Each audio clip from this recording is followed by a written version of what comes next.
I was in the line at the dining hall when the girl in front of me suddenly turned around. "You should pay for my food," she said. "I'll give you my Instagram so you have a chance to slide into my DMs." I froze for a second, completely thrown off. Seeing my hesitation, she looked me up and down. "You can't even spare a few bucks, but you think you can date someone? The number of broke guys is getting ridiculous." I shot back. "I don't even know you. Why would I pay for your food?" "I'm gorgeous," she said, as if it were the most obvious thing in the world. "A few bucks for my Insta handle and a chance to take me out is a steal. You should be grateful. Not everyone gets an opportunity like this." I glanced at her and smirked. Who'd even want her Instagram? If you can't afford to eat, just get out of the line and stop wasting everyone's time. Fuming, she paid for her own meal and stormed off. I figured that was the end of it. I was wrong. That afternoon, my roommate told me I was blowing up on the campus confessions page. 1. At Leo, dude, you got to see the Northwood confessions page. I was in the middle of a lecture when the message popped up in our dorms group chat. "What's up?" A few seconds later, a screenshot appeared. "Dude, someone's dragging you on the confessions page." I didn't reply, just immediately opened up Instagram and pulled up the account. The top post had a bold headline, "Met the weirdest cheapskate at Westwood Dining Hall." Below was a long rant and, to my horror, a picture of me. Just after rant about this total creep I ran into at Westwood this morning. I was in line ahead of him, and when I casually turned around, I caught him secretly taking pictures of me on his phone. Look, I know I'm hot. Definitely a solid 9, a total smoke show. Honestly, I wouldn't normally give a guy like him the time of day, but I caught him snapping pics of me multiple times. He was even smirking at my back. I've seen guys like him before, total creeps, but I figured I'd give him a shot, you know? Let him try to ask me out. So, when it was my turn to pay, I deliberately didn't, just to see if he'd get the hint and cover it. But he just kept staring at his phone, grinning like an idiot, probably at the pictures he took of me. After a few seconds, I decided to help him out. I told him if he bought my lunch, I'd give him my Instagram and let him shoot his shot. Let me be clear. On a normal day, I wouldn't even look at a guy like this. I was giving him a golden opportunity, and instead of being grateful, he accused me of being broke. Seriously, are all guys this cheap now? They just want to get everything for free. You want a girlfriend, but you don't want to spend a dime? "Hey, admin, can you post this anonymously?" The post was less than half an hour old, with only a few comments. "AOWDF, wow, what a goddess. Calling someone else a freeloader when that's exactly what she's doing. The audacity, just saying," replying to AOWTF. "Did you miss the part where he was secretly taking her picture? This is a joke. If he was taking pictures, she should have called him out right there, or reported him to campus security. What does making him pay for her food accomplish? It's just mooching, plain and simple." Her completely warped logic made me laugh out of pure anger. I was reading a web novel on my phone, but in her world, I was taking pictures of her. I laughed at a funny scene in the book, and she twisted it into me smirking at her pictures. If I hadn't been the guy in the story, I might have actually believed she'd run into some kind of pervert. I tapped on the comment section to reply, but a new, long comment had just popped up. Stella the Star replying to AOWTF, "Who's the freeloader?" I said he could have a chance with me and my Instagram for a few bucks. How is that freeloading? It's a fair trade. He's a college student who can't spare $5. If you're that broke, why are you even trying to date? Can't you read? Oh, I get it. You're just another cheapskate hiding behind a screen. She copied and pasted the same reply to the other guy who had called her out. That was the last straw. I started furiously typing on my screen. "Who was taking pictures of you?" I was reading a book on my phone. "Who would even want your Instagram? Get over yourself and your delusions. I'd rather buy a stray cat some food than spend a single cent on you." The goddess herself must have seen my comment, because her reply came back instantly, dripping with smugness. Well, the cheapskate himself has entered the chat. Why don't you tell everyone how you lost your mind over a couple of dollars? I've seen your type before, playing hard to get. Not taking pictures? I turned around and saw you pointing your phone right at my face. Who reads a book holding their phone up like that? You're such a bad liar. I wasn't backing down. I replied directly in the comments. 1. I wasn't taking pictures of you. 2. I don't know you, so why on earth would I pay for your meal? 3. I'm already into someone else, so please stop with the narcissism. With both of us going at it in the comments, and her insane replies, the post started blowing up. The story spread like wildfire. More and more people started flooding the comments. 2. Bro, how did you get mixed up with someone like this? So unlucky. For real, getting scammed just trying to buy lunch. That's wild. This girl is something else. She's just mad her freeloading attempt failed. I scrolled through the comments. When I refreshed the page, I saw she had replied to me again. You think I'm just going to believe that? Besides, I'm a girl. Even if we don't know each other, when you see a girl standing awkwardly at the counter unable to pay, shouldn't you be a gentleman and step up? Were you raised with any manners? That comment was the spark that lit the fuse. Guys who had just been watching the drama couldn't stay silent anymore. That's the craziest thing I've read all year. We don't know each other, but you have to pay for my food, otherwise you're not a gentleman. That's just the standard playbook for these self-proclaimed goddesses.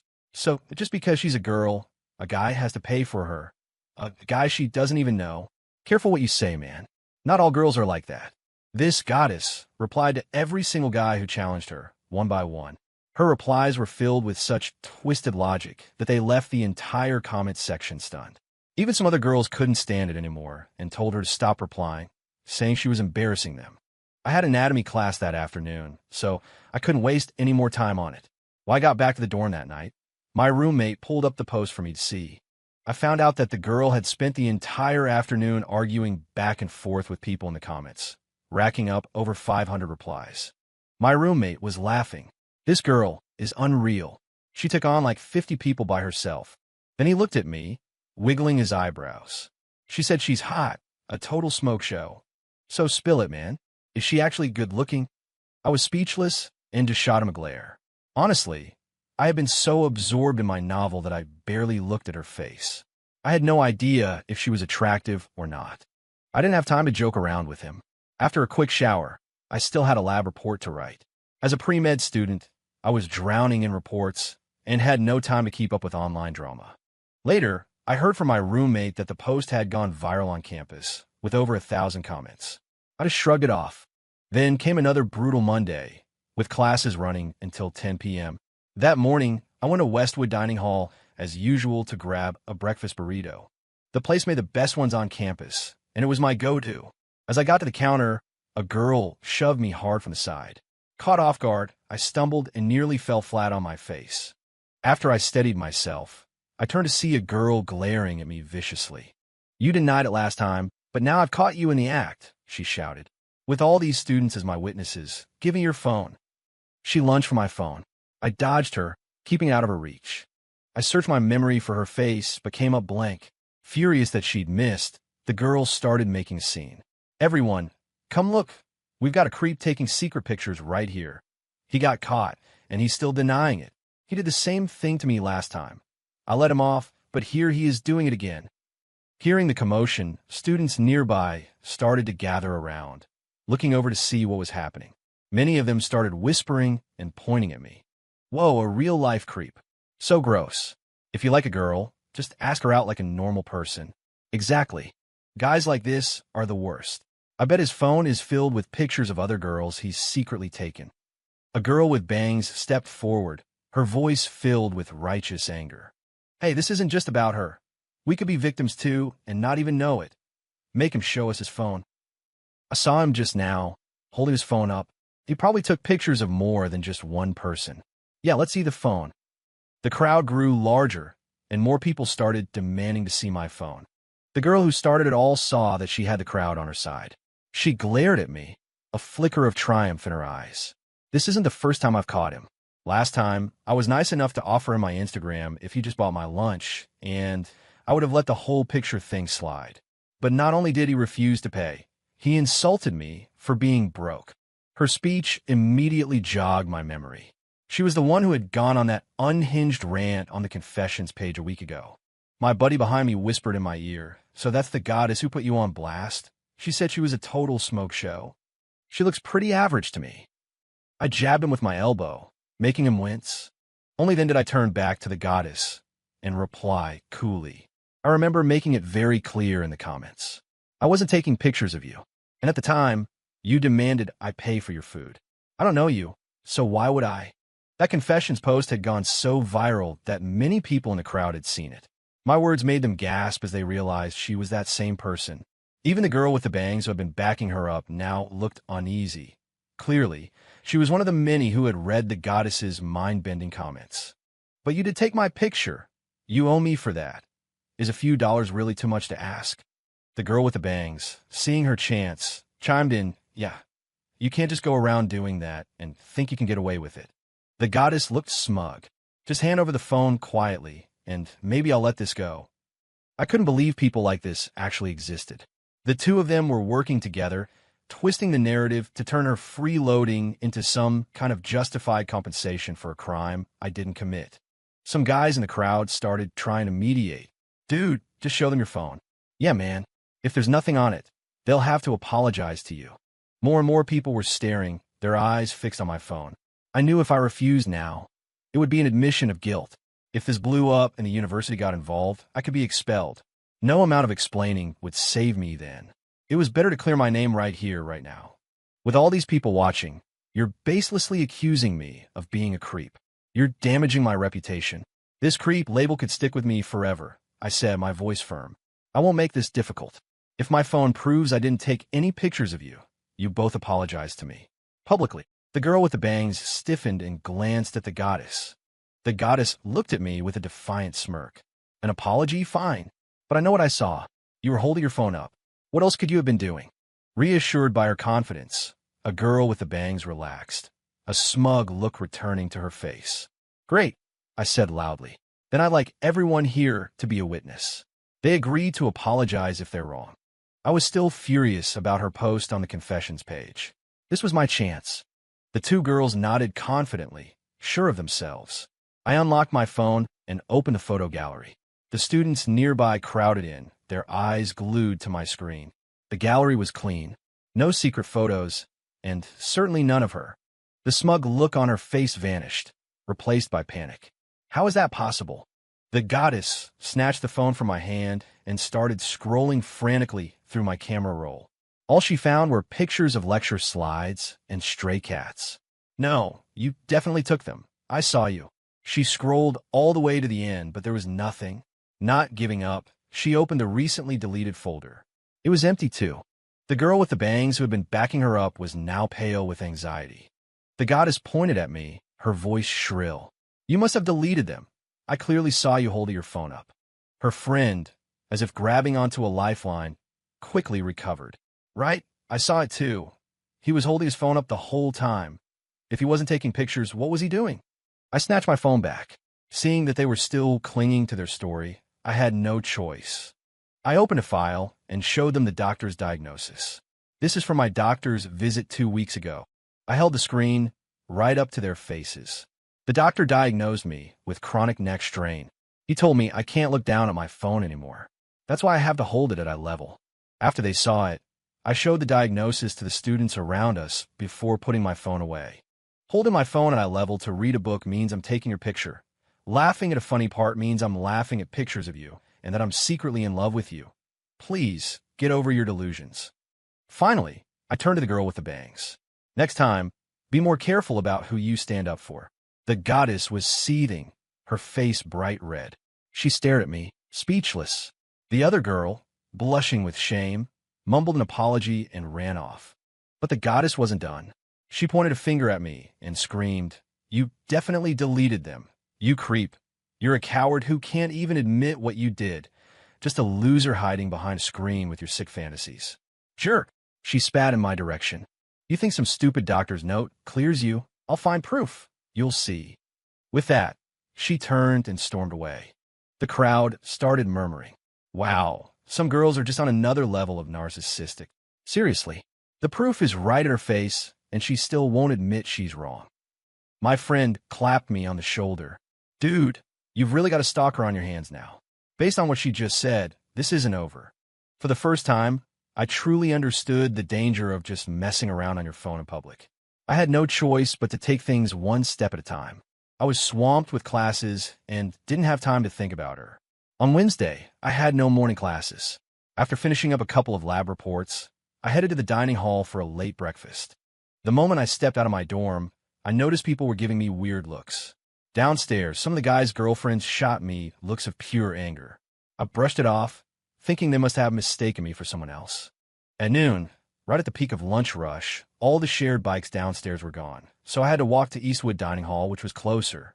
Along the way, I got more and more strange looks. Some people pointed at me from a distance, whispering among themselves. I couldn't hear what they were saying, but I knew from their expressions it wasn't anything good. I passed by the campus convenience store and decided to grab a pack of gum.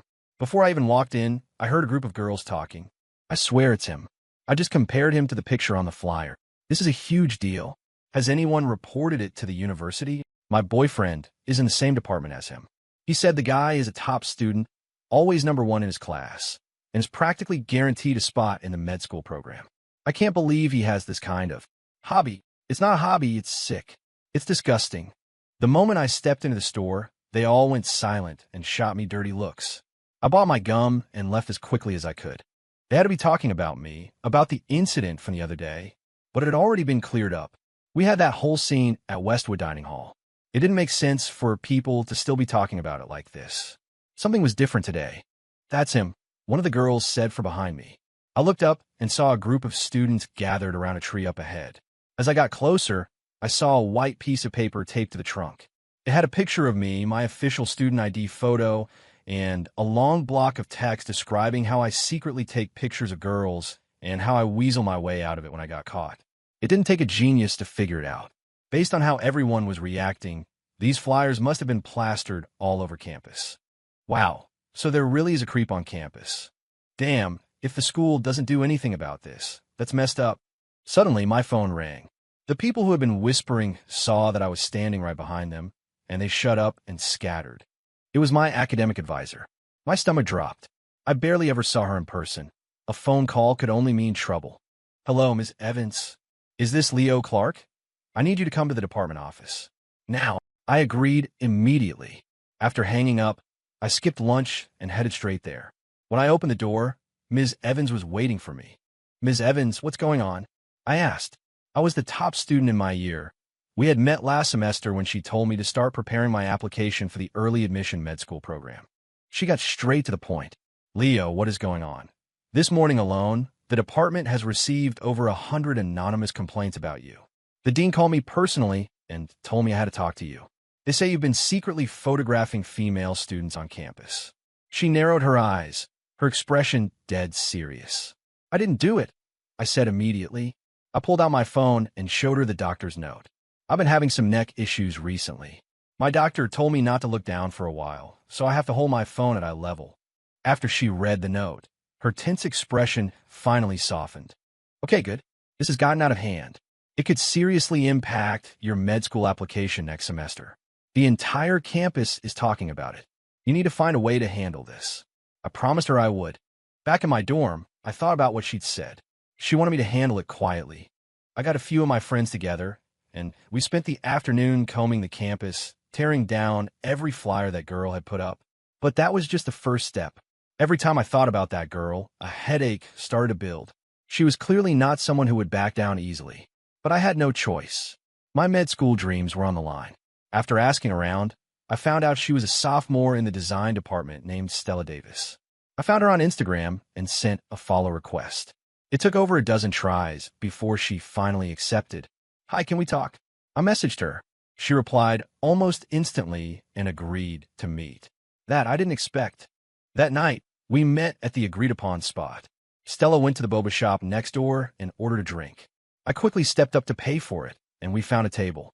I got straight to the point. I need to clear things up. The rumors about me are getting out of control.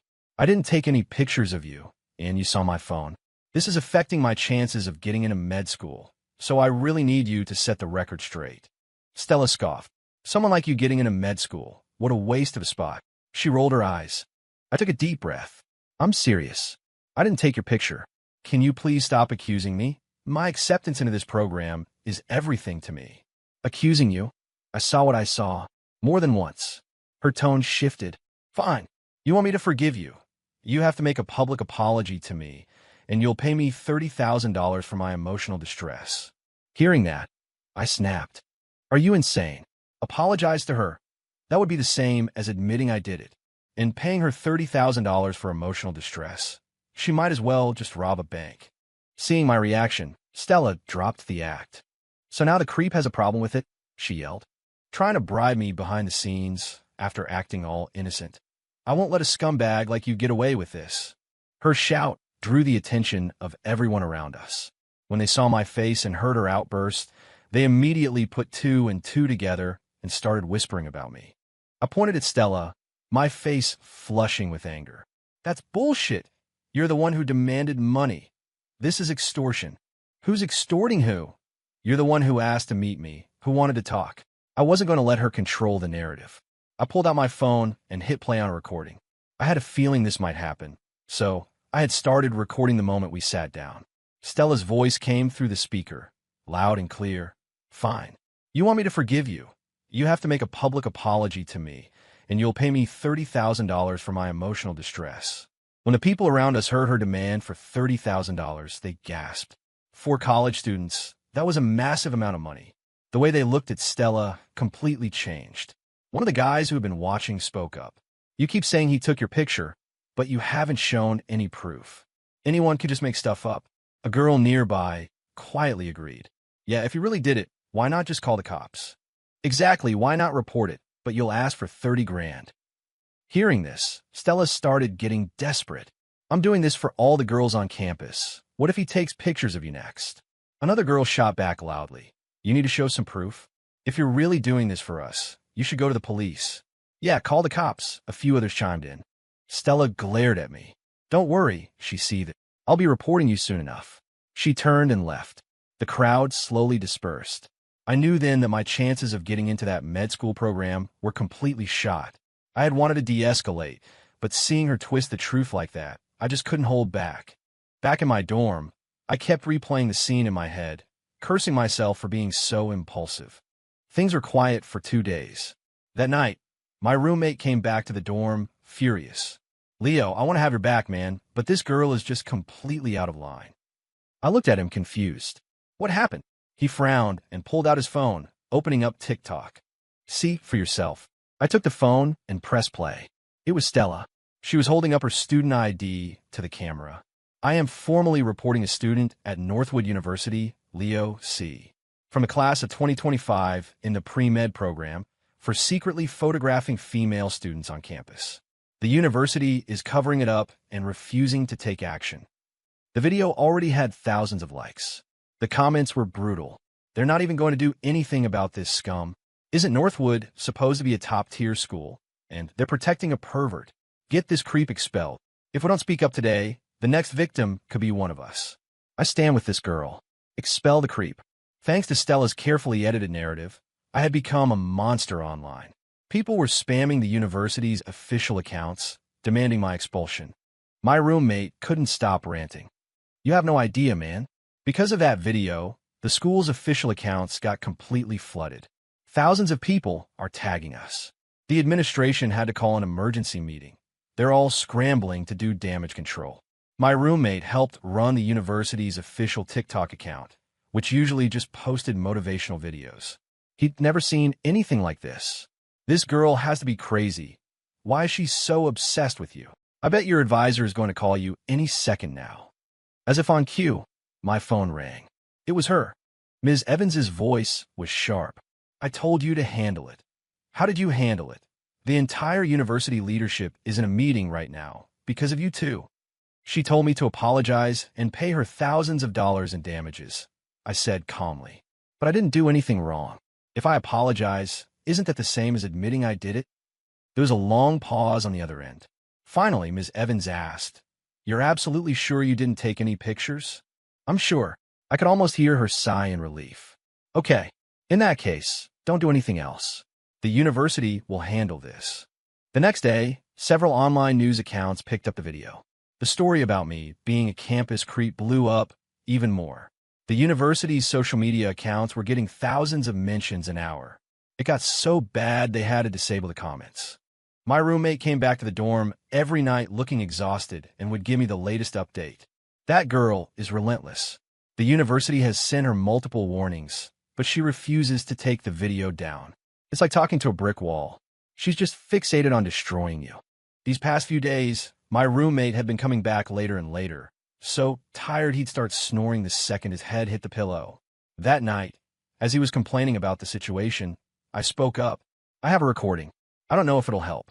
I played him the audio from my meeting with Stella. Whoa, 30 grand. Dude, you really walked into a nightmare. I nodded. I just don't know if it's useful. My advisor had told me to stay out of it, but I'd seen the news. As long as the university didn't take action against me, they were going to keep getting dragged through the mud. I'll send it to my advisor anyway. She didn't reply. The next morning, I had no classes. I got up early and went to Westwood Dining Hall. The first time Stella had accused me was right at the burrito counter. I got my food and just stood there looking around. I remembered there were a couple of people behind me in line that day, but I hadn't turned around once. They probably wouldn't have been able to see my phone screen anyway. Trying to find those two as witnesses would be like finding a needle in a haystack. I found a table and sat down, staring intently at the counter. Suddenly, I noticed a security camera mounted on the ceiling, pointing diagonally at the line. Even if it couldn't see the content on my screen, it would show my posture. I have a habit when I read on my phone. I use auto-scroll, so my fingers never touch the screen. That camera footage could prove, once and for all, that I wasn't taking pictures. I was about to message my advisor when a text came through from her, telling me to come to her office. Ms. Evans looked exhausted. She got straight to it. That recording you sent, did she say that when you want to talk to her? I nodded and told her what I had just discovered at the dining hall. Ms. Evans, I'm going to get that security footage. Even if you can't see the screen, it will prove my innocence. She sighed. At this point, it's our only shot. We have to try. I went to the security office and slipped the guard a $20 bill. We started looking through the footage from that day. After about 15 minutes, we found it. To my astonishment, the camera angle was perfect. It had captured my phone screen. On that day, a girl had walked past me, and I had angled my body to let her through, which meant my phone was tilted directly towards the camera. The footage clearly showed the pages of the novel I was reading. I saved the clip and sent it to my advisor. After a half-hour meeting, the university leadership decided that the best course of action was for me to post my own video clearing my name, which the university's official account would then share. I did exactly as they instructed. I made a video compiling all the evidence, my doctor's note, the audio recording of Stella demanding money, and the clear as day security footage. Within 10 minutes of posting, it had hundreds of comments. The entire narrative flipped instantly. The people who had been trashing me in the university went silent. The media outlets that had shared Stella's video quickly deleted their posts. With the university's official account sharing my video, it went viral, hitting hundreds of thousands of likes and tens of thousands of comments. People flooded my comments section with apologies to me and the school. I was way out of line before. I'm so sorry. Hands up if you never slandered Northwood or this guy. People are so quick to grab their pitchforks these days without a shred of evidence. So this is why the university was staying quiet. They were gathering proof. Major props to the school and this guy. My comments section was overwhelmingly positive. Stella's, on the other hand, was a war zone. The internet had turned on her completely. Using the student ID she had so proudly displayed in her video, people quickly found out who she was. They dug up all sorts of dirt on her, with some people even claiming they had seen her on local dating apps. After that, I stopped paying attention. I was focused on preparing my med school application. Thankfully, the university didn't let the incident affect my candidacy. The next time I heard her name was on the campus confessions page. There was a post saying that Stella, now a junior, had taken a leave of absence due to depression. Apparently, she had major issues with her roommates, and even after the housing department moved her to a different dorm multiple times, nothing worked. Her reputation online was ruined, and she was diagnosed with severe depression at the start of her junior year. The post included comments from her former roommate, who called her a psycho, saying she would keep everyone up all night and then refuse to get out of bed all day. I read the post and just shook my head. If I hadn't found that security footage, I would be the one getting ostracized right now. I would have lost my spot in med school, and in the worst-case scenario, I might have even been expelled. But I did find it. As for Stella, she brought all on herself, didn't she?